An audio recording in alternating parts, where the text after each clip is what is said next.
The first thing anyone noticed about Colonel Sarah Reeves was her hands. They were surgeon's hands, steady, precise, scarred in all the right places from 22 years of holding scalpels instead of rifles. But on the morning of her court-martial, those hands wouldn't stop shaking. She sat alone in the waiting room of the Judge Advocate General's office at Fort Sam Houston, Texas, wearing her dress uniform for what might be the last time the medals on her chest felt heavier than they should.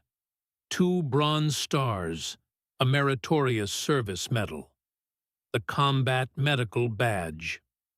Decorations earned in operating rooms from Fallujah to Helmand Province, where she'd put soldiers back together, while mortars shook the walls and blood soaked through her boots. None of it mattered now. In 45 minutes, a military tribunal would decide if she'd murdered a patient. The official charge was dereliction of duty resulting in death. But everyone knew what they really meant. They meant she'd let him die. They meant she'd made a choice. They meant that on a Tuesday night 3 months ago, in a stateside military hospital where nothing violent was supposed to happen, Colonel Sarah Reeves had decided one life wasn't worth saving. And maybe they were right. The door opened. Captain Torres, her defense attorney, stepped inside. He was young, eager, probably assigned to her case because nobody with seniority wanted to touch it. His face told her everything she needed to know before he opened his mouth. "They're calling him to testify," Torres said quietly. Sarah's hands clenched into fists. "You said they couldn't. You said patient confidentiality." They got a waiver, family consent. Torres sat down beside her, his voice careful. "Colonel, I need to ask you one more time. Are you absolutely certain you want to go through with this?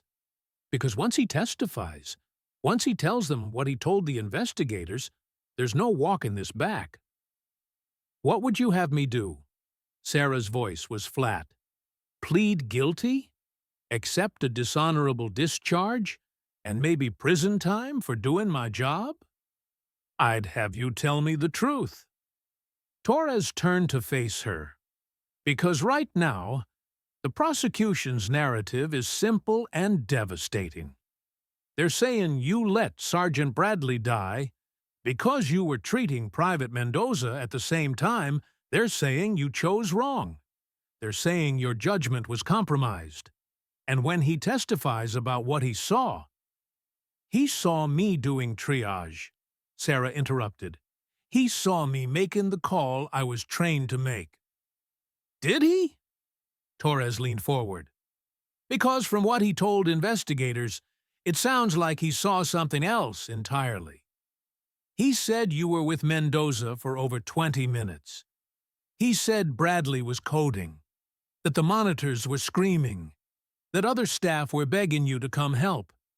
He said you looked at Bradley and then looked away. He said, I know what he said." Sarah's jaw tightened. "I was there." "Then help me understand, because I'm going to be standing in front of that tribunal in 45 minutes, trying to defend a decision I don't fully comprehend." Torres's frustration was showing now. "Why did you stay with Mendoza? Why didn't you help Bradley?" Sarah closed her eyes. Behind her eyelids, she could still see that night, could still hear the monitors, the shouting, the terrible silence that followed. Could still feel the weight of the choice pressing down on her chest like a collapsing building. "Because," she said slowly, "some patients can't be saved, and some shouldn't be." Torres stared at her. "What does that mean?" Before Sarah could answer, the door opened again. A paralegal stuck her head in. "They're ready for you, Colonel." Sarah stood. Her hands had stopped shaking. Whatever happened in the next few hours, at least it would finally be over. The whispers, the accusations, the look in people's eyes when they realized she was that nurse. The one from the news. The one who let a soldier die. The one whose face had been plastered across every military justice blog and social media group for the last 3 months. Let them hear the truth. All of it. Let them judge. The emergency room was having a quiet night, which should have been Sarah's first warning. 22 years in military medicine had taught her that quiet never lasted. She was reviewing charts at the nurses' station when the first ambulance call came in. Motor vehicle accident, 2 casualties, ETA 6 minutes. Sarah's team moved with practiced efficiency, clearing trauma bays, prepping equipment, running through protocols they could perform in their sleep. The ambulances arrived 1 minute apart. First stretcher through the doors. Sergeant Marcus Bradley, 28 years old, Army Ranger, stationed at Fort Hood. Multiple traumatic injuries from a high-speed collision. Conscious, but deteriorating. Massive internal bleeding suspected. Second stretcher, Private First Class, Elian Mendoza, 19 years old, recent graduate of basic training. Critical head trauma. Unresponsive pupils blown. Sarah assessed both patients in 30 seconds. Her mind performed the brutal calculus of emergency medicine. Severity, survivability, resource allocation. Both patients were critical. Both needed immediate intervention. She had 1 trauma team and 2 operating rooms. Standard protocol. Prioritize the patient with the best chance of survival. Standard protocol would have said, Bradley. But Sarah had seen something in Mendoza's chart that made her blood run cold. And in that split second, with monitors screaming and her team looking to her for direction, she made a decision that would destroy everything she'd built. Take Bradley to OR2, she ordered. I've got Mendoza. Dr. Patterson, the trauma surgeon, shot her a look. Sarah, the kid's head trauma is catastrophic. We should prioritize. I've got Mendoza, Sarah repeated, her voice sharp. Move. They moved. For the next 23 minutes, Sarah worked on Private Elian Mendoza with the desperate intensity of someone trying to hold back the ocean with her bare hands. She knew, God, she knew that his injuries were likely fatal. Knew that every minute she spent fighting for him was a minute she wasn't helping Bradley. Knew that by any reasonable medical standard, she was making the wrong choice. But she also knew what she'd seen in Mendoza's intake form. Knew what it meant. Knew what would happen if she walked away from him now. The trauma bay door slammed open. Lieutenant Chen, one of the ER nurses, her face pale. Colonel Reeves, Bradley's crashing. They need you in OR2 right now. Sarah didn't look up. Her hands moved with mechanical precision, trying to stabilize bleeding in Mendoza's brain. Tell Patterson to handle it. Patterson's doing everything he can, but the damage is too extensive. He needs a vascular specialist. He needs you. Chen's voice cracked. Colonel, Bradley's dying. So is this patient. This patient is already gone. Chen's shout echoed through the ER. Other staff members were staring now. His brain activity is minimal. You're chasing a ghost, while a ranger with a wife and 2 kids is bleeding out 20 feet away. Sarah's hands finally stopped moving. She looked up at Chen, and for just a moment, her mask slipped. The exhaustion showed through, the weight of something heavy and terrible. Then I guess I'm chasing ghosts, she said quietly. Now get out of my trauma bay. Chen left. Sarah kept working. At 11:47 p.m., 17 minutes after Chen's warning, Sergeant Marcus Bradley flatlined in OR2. Despite aggressive resuscitation efforts, He was pronounced dead at 11:52 p.m. At 11:49 p.m., 2 minutes before Bradley died, Private Elian Mendoza's heart stopped. Sarah called time of death at 11:51 p.m. 2 casualties, 2 deaths. One choice that everyone agreed was wrong. But nobody knew why Sarah had made it. Nobody except the one person who'd been standing in the corner of the trauma bay the entire time. Watching. Waiting. Knowing exactly what Sarah was trying to do and why she'd failed. The tribunal room was smaller than Sarah expected. 3 officers sat behind an elevated desk, 2 colonels and a brigadier general. The American flag hung behind them. The Army seal gleamed on the wall. Sarah took her seat at the defense table. Torres shuffled papers beside her. Across the aisle, the prosecutor, a sharp-eyed major named Caldwell, looked like she had been waiting her entire career for a case like this. "The court will come to order," the general said. "Major Caldwell, call your first witness." The prosecution calls Captain Michael Chen to the stand. Sarah's chest tightened. Chen. The nurse who'd begged her to help Bradley. The nurse who'd watched her choose wrong. The nurse whose testimony would bury her. Chen took the stand, was sworn in, and sat with military posture. He wouldn't look at Sarah. Caldwell approached with practiced sympathy. "Captain Chen, can you describe what you witnessed on the night of February 14th? Chen's voice was steady. "I was the charge nurse in the ER when the 2 casualties arrived.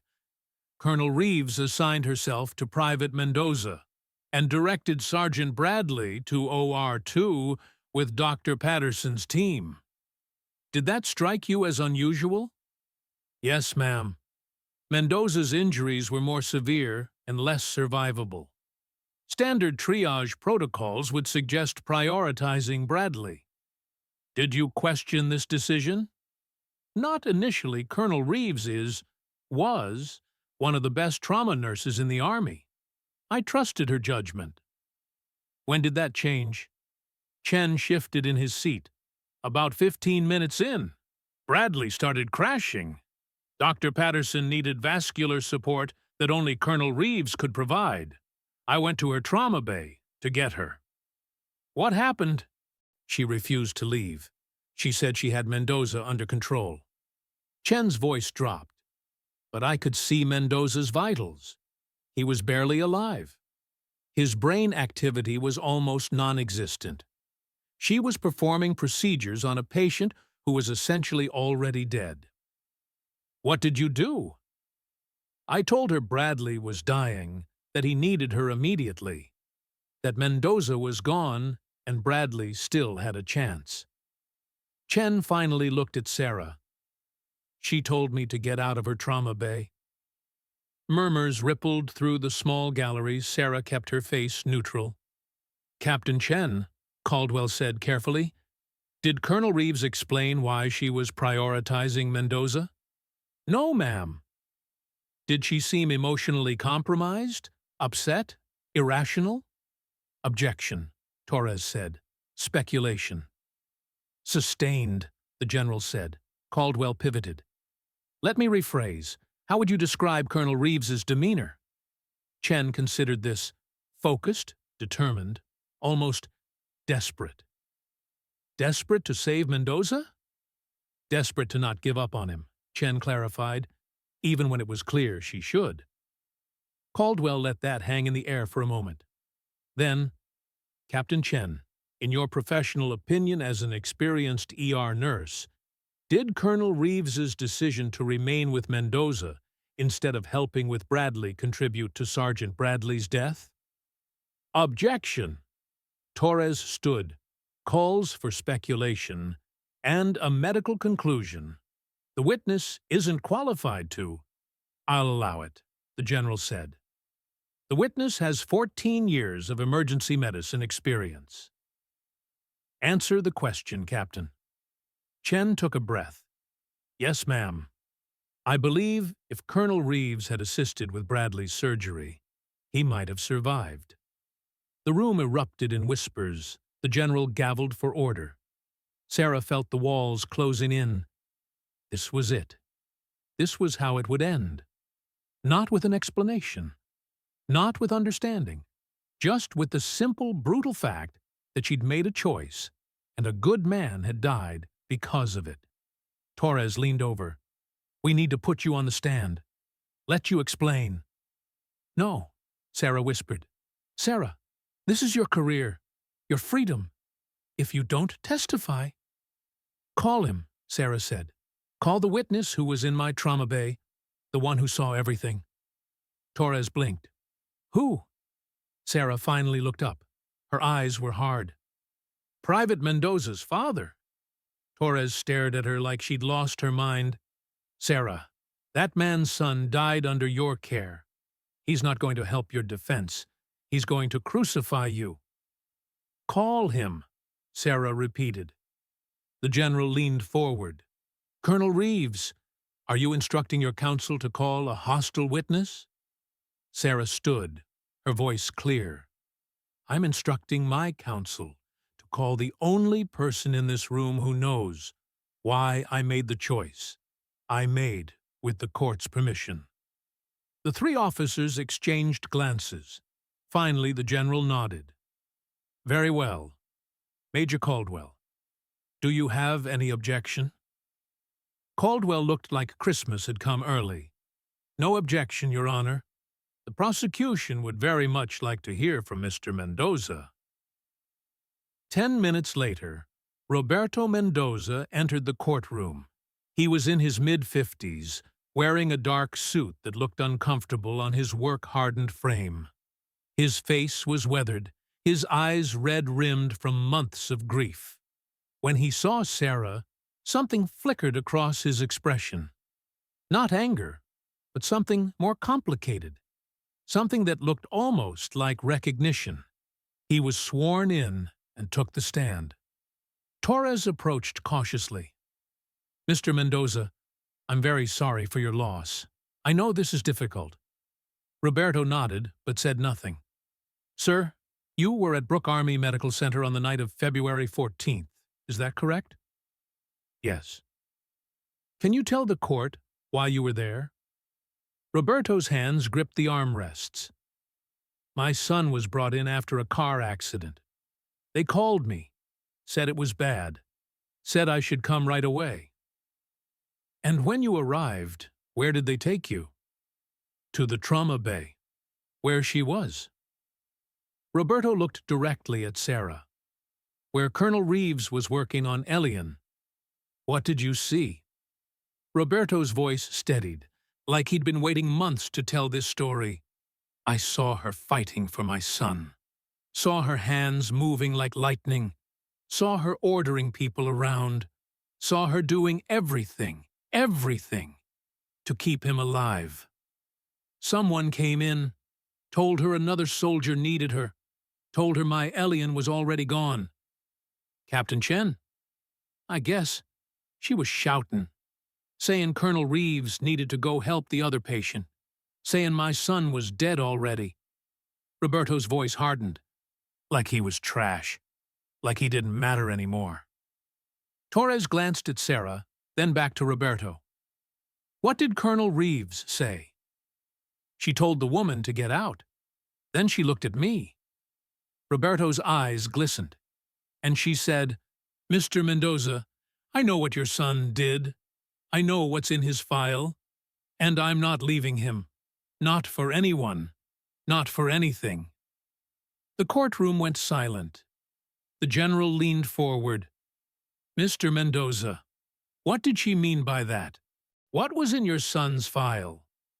Roberto looked down at his hands. When he spoke again, his voice was barely above a whisper. 3 weeks before the accident, my son tried to kill himself pills. His roommate found him, got him to the hospital in time. The Army put him on psychiatric watch, but they didn't discharge him. They said he was improving. They said he could stay in if he kept seeing the therapist. Sarah closed her eyes. The night of the accident, Roberto continued. It wasn't an accident. Elian drove his car into a concrete barrier at 70 miles an hour. No skid marks, no attempt to brake. The other car, Sergeant Bradley's car, he hit it on the way. Bradley was just wrong place, wrong time. Gasps echoed through the gallery. Major Caldwell was on her feet. Your Honor, this is highly irregular. The manner of Private Mendoza's injuries isn't— Sit down, Major, the general said quietly. His eyes never left Roberto. Continue, Mr. Mendoza. Roberto's voice grew stronger. My son was 19 years old. He'd wanted to be a soldier since he was 6. Wanted to serve. Wanted to make me proud. But something happened in basic training. I don't know what. Something broke him. And the Army, they knew. They had him on watch. They knew he was fragile. And Colonel Reeves knew this, Torres said carefully. She saw it in his intake form, Roberto confirmed. Saw the psychiatric flags, saw the suicide attempt. And she knew, we both knew, what would happen if she walked away from him. What would happen? The general asked. Roberto met his eyes. In the Army, if you die by suicide, your family gets nothing. No death benefits, no honor, no flag, nothing. But if you die in an accident, if the cause of death is traumatic injury from a car crash, then you died in the line of duty. Your family gets taken care of. You get buried with honors. The weight of his words settled over the room like snow. Colonel Reeves knew that if she pronounced my son dead in that trauma bay, if she documented the extent of his injuries and the circumstances, the investigators would look closer, Roberto said. They'd see the lack of skid marks. They'd interview witnesses. They'd rule it a suicide. And my Elian, my boy who gave everything he had to this country, who broke under the weight of serving it, he'd be erased, forgotten, dishonored. Sarah's hands were shaking again. So she stayed, Roberto said, his voice cracking now. She stayed with my dying son, and she fought for him with everything she had, even though she knew he was gone. She fought so that when he died, it would be in the hands of a nurse who was desperately trying to save him. She fought so the record would show she did everything possible. She fought so that, when the Army investigated, they'd see a tragic accident with a dedicated trauma team that simply ran out of time. Torres's voice was soft. And it worked? My son was buried at Fort Sam Houston National Cemetery with full military honors, Roberto said. The Army classified his death as line-of-duty traumatic injury. His flag is folded on my mantle.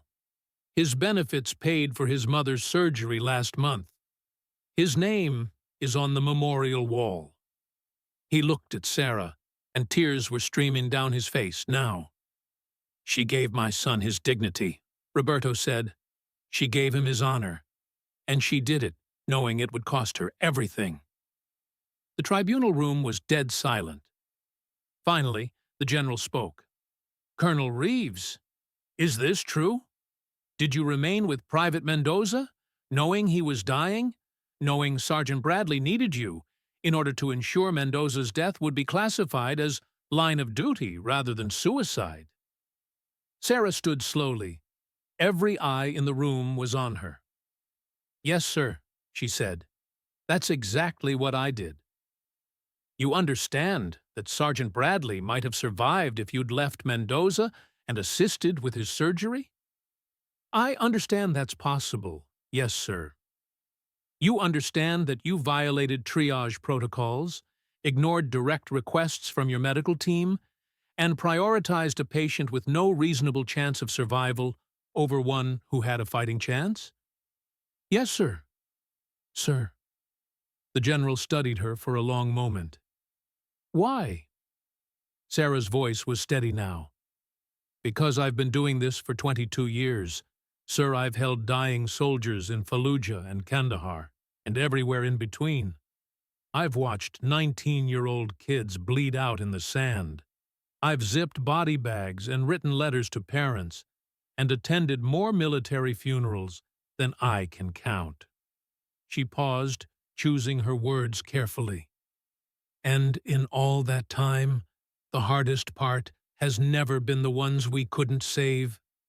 The hardest part has been the ones the army betrayed, the ones who broke under the weight of what we asked them to carry, and then got thrown away like they never mattered, like their sacrifice didn't count, because they couldn't handle the pressure we put on them." Her voice grew harder. Private Mendoza was 19 years old. He enlisted because he wanted to serve. Whatever happened to him in those first months, it broke something inside him that we failed to fix. And when he made the worst decision of his life, when he drove that car into a wall, I could have let him die as a suicide. I could have let his family lose everything. I could have let the army wash their hands of another broken soldier. She looked at Roberto, then back at the tribunal. Or I could give him one last chance at honor, one last chance to be remembered as a soldier, not a statistic. One last chance for his family to know that his service mattered. At the cost of Sergeant Bradley's life, Major Caldwell interjected. Sarah turned to face her. Sergeant Bradley was in the hands of one of the best trauma surgeons in the Army. Dr. Patterson did everything humanly possible. Bradley's injuries were catastrophic. His chances of survival were always slim. "But they were better than zero," Caldwell pressed. "Better than Mendoza's." "Yes," Sarah admitted. "They were." "So you chose wrong." Sarah held her gaze. "I chose to honor a soldier who the system failed. I chose to give a grieving father his son's dignity. And yes, maybe that was wrong by the rules of triage. Maybe that was wrong by the standards of emergency medicine. But by the standards of what we owe the men and women who serve, by the standards of what it means to actually take care of soldiers instead of just treating their wounds." Her voice broke. "By those standards, I'd make the same choice again." The courtroom exploded into arguments. The general gavelled for order. Major Caldwell was shouting objections. Torres was trying to say something. But Sarah just stood there, hands steady now, face calm, waiting for the verdict she knew was coming. The tribunal's decision came down on a Friday afternoon. Guilty of dereliction of duty, dishonorable discharge. No prison time, but her career was over. Her benefits, her pension, her entire life's work, gone. Sarah packed her quarters methodically. 22 years fit into surprisingly few boxes. Medals went into one box, books into another, photos and memories into a third. She was taping up the last box when someone knocked on her door. Roberto Mendoza stood in the hallway, holding a folder. "Mr. Mendoza," Sarah said, surprised, "you shouldn't be here. Fraternizing with me after the verdict could cause you problems." "I don't care about problems," Roberto interrupted. "I came to give you this." He handed her the folder. Inside were papers, legal documents, letters, forms she didn't immediately recognize. "What is this?" "After the trial, I started asking questions," Roberto said. "About Sergeant Bradley, about what really happened that night. Turns out, Bradley's injuries were even worse than anyone knew. Dr. Patterson's report says that even if you'd been there from the start, Bradley's chances of survival were less than 15%. His wife knew, his family knew. They'd made peace with it." Sarah stared at the documents. "I tracked them down," Roberto continued. "Bradley's widow, Jennifer. She wanted you to know something. She wanted you to know that Marcus, Sergeant Bradley, he attempted suicide twice during his deployments. He struggled with PTSD. He understood what it meant to be broken by service." Roberto's eyes met Sarah's. Jennifer said, "If Marcus had known what you did for my son, if he'd known you stayed with a suicidal soldier to protect his honor and his family, he would have told you to do exactly what you did." She said Marcus would have wanted that kid to have his dignity more than he'd want a 15% chance at a few more years carrying the weight that was killing him anyway. Sarah felt tears on her cheeks. "She wrote you a letter," Roberto said quietly. "It's in the folder. She wanted you to know that she doesn't blame you, that Marcus wouldn't blame you, that what you did was an act of mercy for a soldier who deserved it."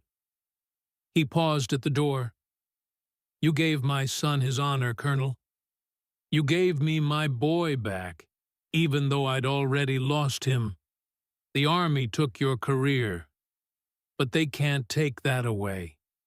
They can't take away the fact that you're the kind of officer who actually keeps the promise we make to soldiers, that we'll take care of our own, no matter what." After he left, Sarah sat on her empty bunk and opened Jennifer Bradley's letter. It was 3 pages long, handwritten, filled with grief and gratitude and understanding. The last line read, "Thank you for honoring both of them. Thank you for remembering that sometimes the hardest right choice looks like the wrong one until someone has the courage to explain it." Sarah folded the letter carefully and placed it in the box with her medals. Then she picked up the phone and made a call she'd been avoiding for 2 weeks. Her daughter answered on the second ring. "Mom?" "Hey, baby," Sarah said. "I'm coming home. I heard about the verdict. I'm so sorry." "Don't be." Sarah looked around her empty quarters at the life she'd built and lost. "I made the choice I could live with. That's all any of us can do." She carried her boxes out to her car as the sun set over Fort Sam Houston. 22 years of service ending not with a retirement ceremony or a celebration, but with a dishonorable discharge and a silent departure. But as she drove through the base gates for the last time, Sarah felt something unexpected. Peace. She'd lost her career, lost her rank, lost everything the Army had given her, but she'd kept her honor. And she'd given it to a 19-year-old kid who desperately needed it more. In the end, maybe that was enough.